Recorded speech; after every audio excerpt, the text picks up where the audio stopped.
On the Northwest now, lawmakers in Olympia have a little over a week to pass a balanced budget. Governor Ferguson is once again raising objections to new taxes proposed by Democrats. Albert James walks us through his critiques and how legislators are trying to work through them to end their session on time. Hi, everybody. Thanks so much for joining us today. We appreciate it. For the second time in a matter of weeks, the governor is telling Democrats in charge of the legislature to make changes to their tax proposals. In a statement Thursday, he said the $12 billion package of increases in sales, business, and capital gains taxes was, quote, unsustainable, too risky, and fails to adequately prepare Washington state for the crisis that looms ahead. He says the Trump administration is creating that crisis through federal funding cuts and tariffs threatening the state's economy.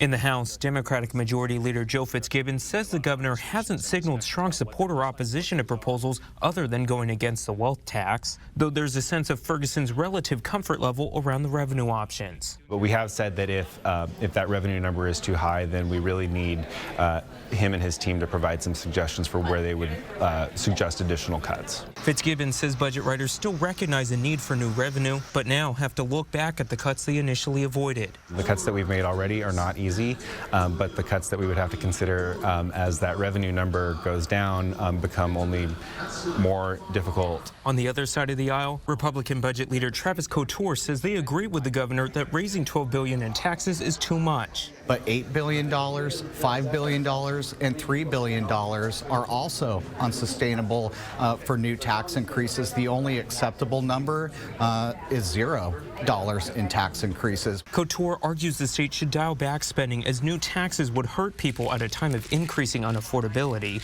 He says the governor isn't providing a clear sign of how much he'd accept in new taxes, complicating things for legislators. It keeps forcing that exercise where you have to rework the budget. And it's a very intensive exercise.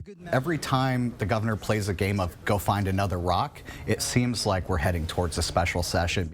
Fitzgibbon tells me while there's always a possibility things could head into overtime, lawmakers are working on the expectation they will finish on time. The regular session ends Sunday, April 27th. At the state capitol in Olympia, I'm Albert James reporting.